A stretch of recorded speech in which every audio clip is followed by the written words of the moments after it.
నమస్తే. మనము ఏ ప్రయత్నమైనా ఫలం కోసమే చేస్తాము. ఏది చేయాలనేది మొదటి స్టెప్.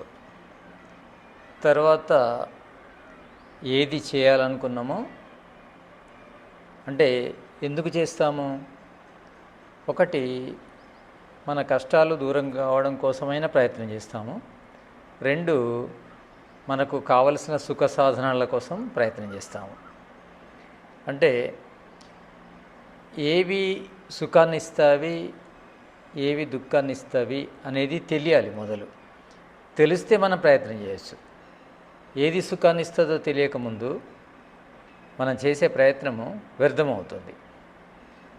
అయితే జ్ఞానము సత్యయుక్తంగా ఉంటే, అంటే ఏది సుఖం ఇస్తుందో దాన్ని తెలియజేస్తుంది, ఏది దుఃఖం ఇస్తుందో దాన్ని తెలియజేస్తుంది. అప్పుడు మనం చేసే ప్రయత్నం అనేది ఫలిస్తుంది. అంటే నిజానికి సుఖం కోసం ప్రయత్నం చేస్తున్నాం చూడండి, సుఖం లభిస్తుంది. దుఃఖాన్ని వదలాలని ప్రయత్నం చేస్తున్నాం అనుకోండి, దుఃఖం దూరం అవుతుంది. అంటే మనిషికి ఆనందం కలగాలంటే దుఃఖం దూరం కావాలి, సుఖం ప్రాప్తించాలి. ఈ రెండిట్లో కూడా దుఃఖం దూరం కావడం అనేది ముఖ్యం. అంటే సుఖప్రాప్తి కంటే కూడా దుఃఖ విముక్తి ముఖ్యమైనది అవుతుంది. అంటే దుఃఖాన్ని మనం దూరం చేయాలంటే ఆ దుఃఖాలు ఏంటివో మనకు తెలియాలి. అంటే దుఃఖాలు ఏంటివో తెలియాలి, దుఃఖాలను ఎలా వదలాలో తెలియాలి. ఇది చాలా ముఖ్యం. దుఃఖాలు ఏంటివో తెలిసి వాటిని ఏ విధంగా వదలాలో తెలిస్తే మనము పూర్తిగా దుఃఖం నుంచి దూరం అయిపోతాం. దుఃఖం నుంచి దూరం కావడం అనేది ఒక రకంగా సుఖప్రాప్తే.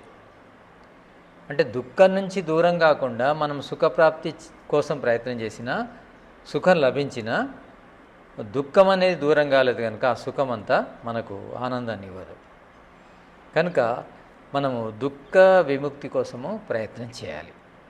దుఃఖ విముక్తి కోసం ప్రయత్నం చేయాలంటే మనలో మొదలైతే అనారోగ్యం ఉండకూడదు. ఫస్ట్ మనం చేయవలసింది అనారోగ్యం ఉండకూడదు. అంటే రోగాలు ఉండకూడదు. రోగాలను దూరం చేసుకోవాలి. ఎవరైతే దుఃఖ విముక్తి కోసం ప్రయత్నం చేస్తున్నారో వాళ్ళు మొదలు రోగాన్ని దూరం చేసుకోవాలి. రోగాలు దూరమైన తర్వాత నెక్స్ట్ సమస్యనే మనకు వచ్చేది ఆర్థిక సమస్య. అంటే డబ్బులకు సంబంధించిన సమస్యలు మనలో ఉండకూడదు. అంటే అందుకే చరక సంహిత చెప్తుంది, మొదలు ప్రాణైషణ. అంటే ప్రాణైషణ అంటే ఆరోగ్యం కోసం ప్రయత్నం చేయాలి. తర్వాత ధనైషణ, తర్వాత డబ్బు కోసం ప్రయత్నం చేయాలి. ఆ తర్వాత పరలోకైషణ, అంటే పరలోకం కోసం మనం ప్రయత్నం చేయాలి. అంటే మంచి భవిష్యత్తు కోసం ప్రయత్నం చేయాలి. అంటే మంచి భవిష్యత్తు ఎలా లభిస్తుంది? పుణ్యం చేస్తే లభిస్తుంది. కనుక తర్వాత పుణ్యకర్మలు. అంటే మొదలు ఆరోగ్యము, రెండవది డబ్బు, మూడవది పుణ్యకర్మలు. ఆ విధంగా మనం ప్రయత్నం చేయాలి. అంటే ఆరోగ్యము అనేది ముఖ్యంగా ఆహారం మీద ఆధారపడి ఉంటుంది. ఆ ఆహారము తీసుకోవడము తెలిస్తే ఆరోగ్య సమస్య అనేది ఏముండదు. అంటే రోగాలు రావడం అనేది చాలా తగ్గిపోతుంది. ఈ ఆహారం ఏది తీసుకోవాలి అంటే అందరికీ అన్ని రకాల ఆహారాలు సెట్ కావు. ఎవరికి ఏ ఆహారం అవసరమో ఆ ఆహారాన్ని మాత్రం తీసుకోగలగాలి. అప్పుడు అంటే ఆహార పదార్థాల యొక్క లక్షణాలు తెలవాలి, మన శరీరం యొక్క లక్షణం తెలవాలి. ఇవి రెండు తెలిస్తేనే సక్రమంగా ఆహారాన్ని తీసుకుంటాం, లేకుంటే తీసుకోం. అంటే రెండు రకాల జ్ఞానం ఉండాలి. మన శారీరక జ్ఞానం ఉండాలి, ఆహారానికి సంబంధించిన జ్ఞానం ఉండాలి. అప్పుడు మనము ఆరోగ్యంగా ఉండగలం. ఇది మొదటి స్టెప్, ఆరోగ్యానికి ఆహారం. తర్వాత వ్యవహారం. వ్యవహారం అంతా మనసు మీద ప్రభావాన్ని చూపెడుతుంది. కనుక వ్యవహారం బాగా ఉండాలంటే మనకు ఏ వ్యవహారం మంచిదో తెలియాలి. ఈ వ్యవహారం గురించే శాస్త్రాలన్నీ ధర్మరూపంలో చెప్తున్నాయి. అంటే వ్యవహారం ఎలా ఉండాలి అంటే శాస్త్రాలు ఏ విధంగా చెబుతున్నాయో ఆ విధంగా ఉండాలి మన వ్యవహారం. మన వ్యవహారము మంచిగా ఉండడం అంటే ధర్మయుక్తంగా ఉండడం. ధర్మయుక్తంగా లేనప్పుడు మన వ్యవహారము బాగుండదు. అంటే ఒక రకంగా చెప్పాలంటే ధర్మ లక్షణాలన్నీ కూడా మనలో వ్యవహారాన్ని పెంచుతాయి. వ్యవహారం పెరగడం ద్వారా ఏమవుతుంది, మంచి వ్యవహారం రావడం ద్వారా మనలో సాత్వికత వస్తుంది. సాత్వికత వల్లనే మనకు జ్ఞానము కానీ, ప్రసన్నత కానీ, పరమార్థం కానీ లభిస్తాయి. సాత్వికత ఎంత ఎక్కువ ఉంటే మనం అంత ప్రసన్నంగా ఉంటాము, అంత జ్ఞానయుక్తంగా ఉంటాము, అంత పరమార్థం కలిగి ఉంటాము. కనుక మనకు సాత్వికత రావాలంటే వ్యవహారం కూడా కారణమవుతుంది. ఆహారము, సాత్విక ఆహారము తీసుకోవడము, సాత్విక వ్యవహారం కలిగి ఉండడం. సాత్విక వ్యవహారమే ధర్మం ప్రకారం ఉండడం. ధర్మయుక్త వ్యవహారాన్నే సాత్విక వ్యవహారం అంటారు. అంటే ధర్మయుక్త వ్యవహారం గురించి మనం చదువుకోవాల్సిన అవసరం ఉంది. చదవకుండా ధర్మం తెలియదు. ధర్మం తెలియాలంటే చదువుకోవాలి. చదువుకున్నప్పుడు మనము మన వ్యవహారంలో ఏది చేయకూడదు, ఏది చేయాలనేది తెలుస్తుంది. అప్పుడు మనము సాత్వికంగా ఉండగలం. సాత్వికంగా ఉండడం ద్వారా మానసిక ఆరోగ్యం లభిస్తుంది. సాత్విక ఆహారం తినడం ద్వారా శారీరక ఆరోగ్యం లభిస్తుంది. అంటే ఇక్కడ శారీరక ఆరోగ్యం మనసు మీద ప్రభావాన్ని చూపెడుతుంది, మానసిక ఆరోగ్యము శరీరం మీద ప్రభావాన్ని చూపెడుతుంది. రెండు పరస్పరము ఒకదానికి ఒకటి స్పందిస్తుంటాయి. దానికదే దీనికి ఇదే అని ఉండదు. అంటే మనము వ్యవహారము, ఆహారము రెండు చక్కగా పెట్టుకున్నప్పుడే మనకు సంపూర్ణంగా ఆరోగ్యం ఉంటుంది. ఈ ఆరోగ్యం అనే విషయము మనసుకు, శరీరానికి సంబంధించి ఉంటుంది. ఆత్మకు అనారోగ్యం ఏమి ఉండదు. కానీ శరీరానికి బాధ కలిగిన, మనసుకు బాధ కలిగిన ఆత్మకు దుఃఖభోగం కలుగుతుంది. అంటే భోగించేది ఏంటిది? ఆత్మనే. అంటే రోగాలు కలిగేది మనసుకైనా శరీరానికైనా, భోగము పొందేది ఏంటిది? ఆత్మనే. భోక్త ఆత్మ అవుతుంది. కనుక శరీరాన్ని, మనసును రోగగ్రస్తం కాకుండా చూసుకోవాలి. ఇది ఫస్ట్ పాయింట్. తర్వాత డబ్బు గురించి. ఆర్థికంగా మనం ఎదగాలంటే ఇక్కడ వేదం లోపల కర్మజ్ఞానము, తర్వాత స్వరూప జ్ఞానం రెండు ఉన్నాయి. అంటే నా కర్మే ఉభయదర్శనాథ్ అనే సూత్రం వస్తుంది. కర్మజ్ఞానం అంటే ధర్మజ్ఞానం, అంటే వ్యవహార జ్ఞానము. ఒక రకంగా చెప్పాలంటే మనం శారీరకంగా, మానసికంగా శుద్ధిగా ఉండడం కోసము ఏదైతే జ్ఞానం ఉందో దాన్ని ధర్మజ్ఞానం లేదా కర్మజ్ఞానం అంటారు. తర్వాత మనం ఆర్థికంగా అభివృద్ధి చెందడం కోసము స్వరూప జ్ఞానం అవసరం ఉంటుంది. అంటే స్వరూప జ్ఞానము ఒక రకంగా ఐశ్వర్యం. అది అంటే స్వరూప జ్ఞానాన్ని మనం ఎంత పొందితే మనకంత ఐశ్వర్యం లభిస్తుంది. అంటే స్వరూప జ్ఞానము అనేది మన యొక్క ఆర్థిక స్థితిని ప్రభావితం చేస్తుంది. అంటే పదార్థాలకు సంబంధించిన స్వరూప జ్ఞానం ఉంటే మనం ఐశ్వర్యాన్ని పొందవచ్చు. పదార్థాల స్వరూప జ్ఞానాన్ని ఐశ్వర్యం అంటారు. అంటే ఆ జ్ఞానాన్ని ఐశ్వర్యం అంటారు. అంటే ఐశ్వర్యానికి అది కారణమవుతుంది. అంటే మనం ఆర్థికంగా అభివృద్ధి చెందాలంటే స్వరూప జ్ఞానం ఉండాలి. ఇక ఆరోగ్యపరంగా అభివృద్ధి చెందాలంటే ధర్మజ్ఞానం, కర్మజ్ఞానం ఉండాలి. అంటే ధర్మజ్ఞానము అంటే ధర్మార్థ కామోక్షాలు అంటారు. ధర్మార్థ కామోక్షం లోపల ధర్మము అంటే ధర్మజ్ఞానము, అర్థము అంటే స్వరూప జ్ఞానము. ఈ రెండు జ్ఞానాల ద్వారా మనము ఆరోగ్యాన్ని పొందాము, ఆర్థిక స్థితిని పొందాము. తర్వాత లభించేది కామము, అంటే భౌతిక సుఖాలు లభిస్తాయి. ఆ తర్వాత మోక్ష సుఖం లభిస్తుంది, ఆధ్యాత్మిక ఆనందం. అంటే ధర్మార్థ కామ మోక్షాలు ఇవి నాలుగు. అంటే నాలుగు కూడా రెండు రకాల జ్ఞానం మీదనే ఆధారపడి ఉన్నాయి. ధర్మజ్ఞానము, తర్వాత స్వరూప జ్ఞానం మీద ఆధారపడి ఉన్నాయి.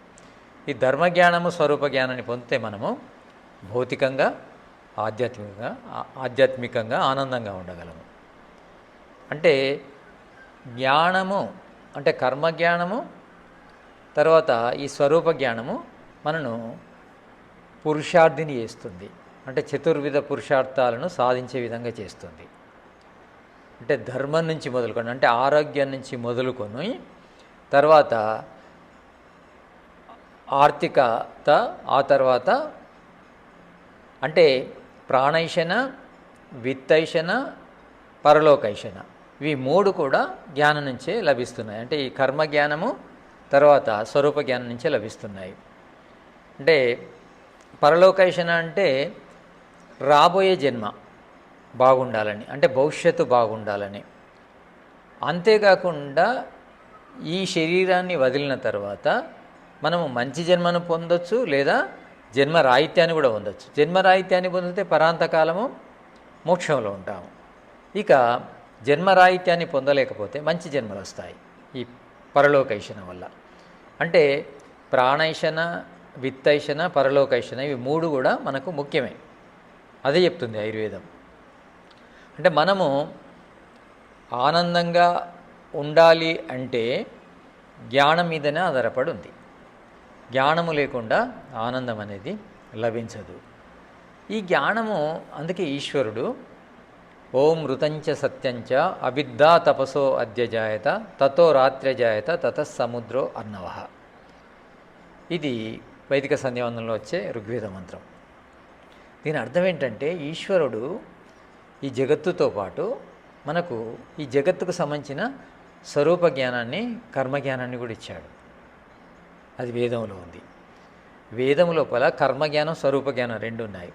దాని ద్వారా మనము అంటే ఇహపర సుఖాలు రెండు పొందొచ్చు, లేదా భోగాపవర్గాలు రెండు పొందొచ్చు, అభ్యుదయము, నిశ్చేయసము రెండు పొందవచ్చు. అంటే భౌతికంగా ఆనందపడుతూ తర్వాత ఈ శరీరాన్ని వదిలి ఆత్మికంగా ఆనందాన్ని పొందడం, ఇవి రెండు కూడా వేదములు ఉన్నాయి. అంటే ఈశ్వరుడు జగత్తును రచించడంతో పాటు జ్ఞానాన్ని ఇచ్చాడు, వేద జ్ఞానాన్ని ఇచ్చాడు.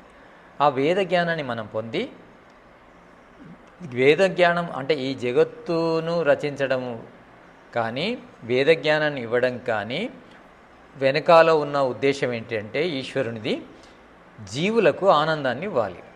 అంటే భౌతికంగా కూడా వాళ్ళు ఆనందంగా ఉండాలి, తర్వాత ఆధ్యాత్మికంగా కూడా ఆనందంగా ఉండాలి. వీటికి రెండిటికి సంబంధించిన కర్మ స్వరూప జ్ఞానాన్ని ఈశ్వరుడు ఇచ్చాడు. కర్మ జ్ఞానం లోపల అంటే మనం ఏం చేయాలో ఏమి చేయకూడదో ఇది చాలా ముఖ్యమే. స్వరూప జ్ఞానం లోపల ప్రతి పదార్థం యొక్క యథార్థ స్వరూపాన్ని తెలియజేయడం జరిగింది. అంటే మనకు తత్వ సాధన లోపల అంటే మొత్తము ఈ జగత్తంతా మూడు తత్వాలు ఉన్నాయి. అంటే ముఖ్యంగా మూడు తత్వాలు ఉన్నాయి: ఈశ్వరతత్వం, జీవతత్వం, తర్వాత ప్రకృతి తత్వం. ఈశ్వరతత్వం ఒకటే, జీవతత్వం ఒకటి. కానీ ప్రకృతి తత్వాల గురించి 24 రకాలుగా బోధించడం జరిగింది శాస్త్రాలు. అంటే 24 తత్వాల గురించి అర్థమైతే ప్రకృతి అర్థమవుతుంది. ఈ ప్రకృతి అర్థమైతే ఆత్మతత్వం అర్థమవుతుంది, తర్వాత పరమాత్మతత్వం అర్థమవుతుంది. ఇవన్నీ మానవుడిగా మాత్రమే సాధించవచ్చు. అంటే మానవుడిగా ఇవి సాధిస్తేనే మానవ జన్మ సఫలీకృతం అవుతుంది, లేకుంటే కాదు. అంటే 26 తత్వాలను మనం దర్శించాలంటే మనకు జ్ఞానం కావాలి. అంటే కర్మజ్ఞానము ఎందుకు? మరి స్వరూప జ్ఞానం ఉంటే సరిపోదా? 26 తత్వాలు తెలుసుకోవచ్చు అంటే కర్మజ్ఞానం లేకుండా మనకు స్వరూప జ్ఞానం లభించదు. కర్మజ్ఞానం అనేది మన మనసును పవిత్రం చేస్తుంది, మన శరీరాన్ని ఆరోగ్యవంతం చేస్తుంది, మన మేధస్సును ఉత్తేజపరుస్తుంది. మేధస్సు లోపల ఒక రకంగా మంచి ప్రభావం వస్తుంది. అంటే ధర్మము లేకుండా మన ఆరోగ్యం కానీ మనసు లోపల సాత్వికత కానీ సాధ్యం కావు. అంటే ఎవరైతే ధర్మాత్ములు అవుతారో ఈశ్వరుడు వాళ్ళ చిత్తం లోపల సాత్వికతను అధికంగా ఉంచుతాడు. అంటే సాత్వికం అధికంగా ఉంటేనే తత్వజ్ఞానాన్ని పొందవచ్చు. అంటే కర్మజ్ఞానం అంటే ధర్మమును పాటించడం ద్వారా మనస్సు సాత్వికంగా తయారవుతుంది. కనుక సాత్వికంగా ఉన్న మనస్సుకు ఈ 26 తత్వాలను అర్థం చేసుకునే సామర్థ్యం వస్తుంది. అంటే మనకి 26 తత్వాలు ఎందుకు అర్థం అవుతలేవంటే మన లోపల సాత్వికత తక్కువగా ఉంది, రాసికం తామసికం అధికంగా ఉన్నాయి. ఈ రాజసికము తామసికము అధికంగా ఉన్నాయి కనుక వాటిని తగ్గించాలి.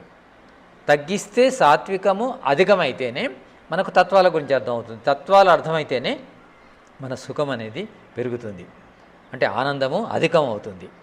ఆనందము అధికం అనేది కేవలము విషయవాంఛల ద్వారా కాదు, తత్వాల దర్శనం ద్వారా ఎక్కువ ఆనందం కలుగుతుంది. అంటే విషయవాంఛలతో వచ్చే సుఖం కంటే కూడా తత్వాలను దర్శించడం ద్వారా వచ్చే సుఖము వేల రెట్లు అధికంగా ఉంటుంది. కనుక మనము ధర్మాన్ని పాటిస్తూ మన శరీరాన్ని మనసును సాత్వికంగా తయారు చేసుకున్నప్పుడు తత్వాలను దర్శించే సామర్థ్యం వస్తుంది. ఈ సామర్థ్యము మొదలు శ్రవణం చేయాలన్నా సాత్వికతనే ఉండాలి. తర్వాత మననం చేయాలన్నా సాత్వికతనే ఉండాలి. నిధిధ్యాసనం చేయాలన్నా సాత్వికతనే ఉండాలి. నిధిధ్యాసనం అన్నా ధ్యానం అన్నా ఒకటే. తర్వాత సాక్షాత్కారం చేసుకోవాలన్నా సాత్వికతనే ఉండాలి. సాక్షాత్కారం అన్నా సమాధి అన్నా ఒకటే.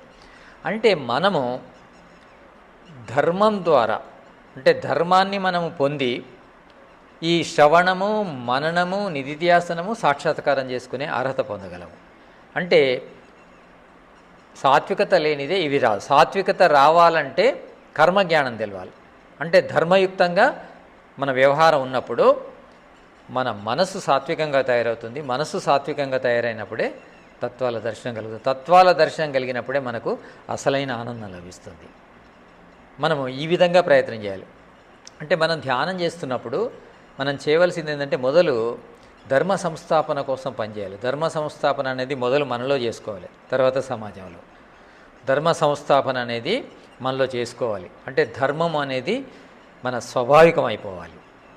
ధర్మము గురించి అంటే శాస్త్రాలు ఏమైతే చెప్పాయో అవన్నీ మన స్వభావం అయిపోవాలి.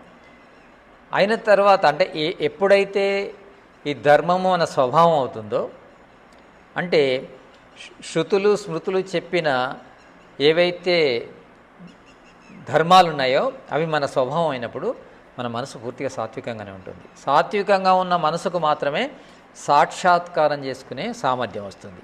అంటే ఈ మనసును కూడా మనం సాత్వికంగా చేసుకోవడం కోసము కర్మజ్ఞానాన్ని పొందాలి. పొందిన తర్వాత బాగా దాని గురించి మనము గుర్తుపెట్టుకోవాలి. గుర్తుపెట్టుకున్న దాన్ని మనము అమలు చేయగలగాలి. అంటే ధర్మజ్ఞానం తెలిస్తేనే ధర్మాత్ములం కాము. ధర్మజ్ఞానాన్ని ధర్మస్మృతి అంటారు. ధర్మస్మృతి కూడా ఉండాలి. అంటే మనకు ఏ టైంలో ఏది గుర్తు రావాలో ధర్మానికి సంబంధించి అది గుర్తొస్తేనే మనం అమలు చేయగలం. ఒకవేళ గుర్తున్నప్పటికీ మన లోపల అంటే మనోనిగ్రహం లేనప్పుడు మనం అమలు చేయలేము. అంటే ఇది మంచి అని తెలిసినా మంచిని చేయలేము, ఇది చెడు అని తెలిసినా చెడును వదలలేము. కనుక నిగ్రహణ శక్తి కూడా అవసరం. ఈ నిగ్రహణ శక్తి అనేది ధ్యానం ద్వారా వస్తుంది. అంటే ధ్యానము చేస్తూ ధర్మాన్ని మనము పాటించే సామర్థ్యాన్ని పొందాలి. ఆ తర్వాత అంటే ధర్మాన్ని పొందే సామర్థ్యము మనసుకు వచ్చిన తర్వాత మనసు సాత్వికం అవుతుంది. కనుక తర్వాత తత్వసాధన చేయాలి. తత్వసాధన లోపల ధ్యానము బాగా చేస్తూ ఆ తర్వాత సాక్షాత్కారాన్ని అంటే సమాధి స్థితిని పొందాలి. ఈ విధంగా మనము ప్రయత్నం చేస్తే తప్పకుండా మనం ఎప్పుడూ ఆనందంగా ఉంటాము. ఆనందము అనేది జ్ఞానం మీదనే ఆధారపడి ఉంది. అంటే కర్మజ్ఞానం కానీ స్వరూప జ్ఞానం రెండు కూడా. అంటే ఈ రెండు జ్ఞానాలు ఉండాలి. కేవలం ధర్మజ్ఞానం ఉంటేనేనా అంటే కాదు, స్వరూప జ్ఞానం కూడా ఉండాలి. స్వరూప జ్ఞానం ఉన్నప్పుడు సంపూర్ణమైన ఆనందాన్ని పొందుతాం మనం. సంపూర్ణ శాశ్వతానందం అనేది ఈ స్వరూప జ్ఞానము లభించిన తర్వాతనే లభిస్తుంది. సాధారణంగా ధర్మజ్ఞానం ద్వారా సాధారణ ఆనందం వస్తుంది. ఆ తర్వాత ఏదైతే ధర్మ జ్ఞానానికి సంబంధించిన ఆనందాన్ని అంటే ధర్మానికి సంబంధించిన ఆనందాన్ని పొందుతున్నామో ఆ సమయం లోపల స్వరూప జ్ఞానాన్ని మనం తెలుసుకొని ఇక సంపూర్ణ శాశ్వతానందాన్ని పొందవచ్చు. ఆ విధంగా మనము ప్రయత్నం చేయాలి. అంటే ఇక్కడ ఈ కర్మజ్ఞానానికి కానీ స్వరూప జ్ఞానానికి కానీ రెండిటికి కూడా శ్రవణము మొదలవుతుంది.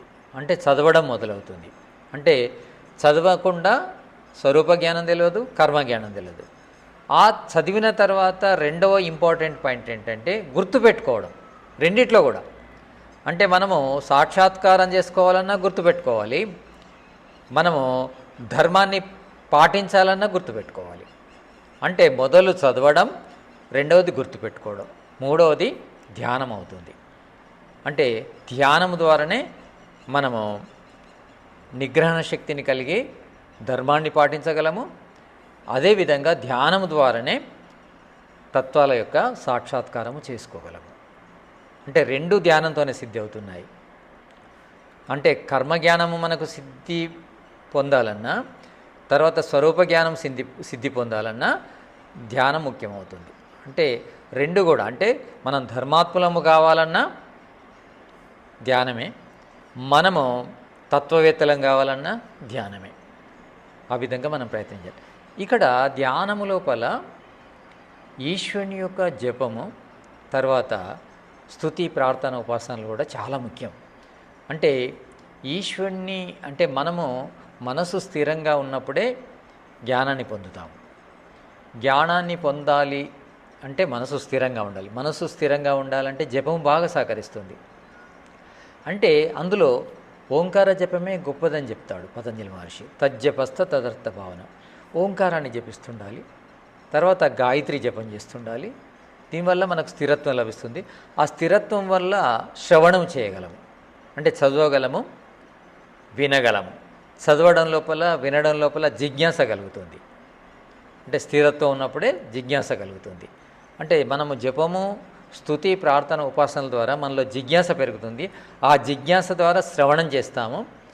ఆ శ్రవణాన్ని మనము బాగా చేయగలిగితే మననం జరుగుతుంది, అంటే జ్ఞాపకంలో ఉంటుంది. జ్ఞాపకంలో ఉన్నప్పుడు ధ్యానం చేయగలము. అంటే కర్మ జ్ఞానానికి సంబంధించిన ధ్యానం మనను ధర్మాత్మలను చేస్తుంది. ఇక స్వరూప జ్ఞానానికి సంబంధించిన జ్ఞానము, అంటే ఆ జ్ఞానానికి సంబంధించిన ధ్యానము మనను ఆధ్యాత్మికవేత్తలను చేస్తుంది. కనుక రెండు కూడా ముఖ్యమే. రెండు కూడా స్థిరత్వం వల్లనే సాధ్యం అవుతాయి. అంటే స్థిరత్వం లేకుండా జ్ఞానాన్ని పొందము, జ్ఞానాన్ని పొందకుండా జ్ఞాపకము ఉండదు, జ్ఞాపకము లేకుండా ధర్మాత్మలం కాలేము, ఆధ్యాత్మికవేత్తలం కాలేము. కనుక మనకు ముఖ్యమైనది శ్రవణము. అంటే మొదలు శ్రవణం. శ్రవణానికి ముందే ఉండాలి, స్థిరత్వం ఉండాలి. ఆ స్థిరత్వం కోసము జపము, అంటే జప ఉపాసనాది కర్మలు అంటారు. జపము, తర్వాత ఉపాసనాది కర్మలు అంటే స్తుతి, ప్రార్థన, ఉపాసన ఇవన్నీ వస్తాయి. ఇవన్నీ చేసి స్థిరంగా ఉండి జ్ఞానాన్ని పొందుతూ జ్ఞాపకంలో ఉంచుకొని ధ్యానం ద్వారా ధర్మాత్మలమై సంపూర్ణ శాశ్వతానందాన్ని పొందాలి. నమస్తే.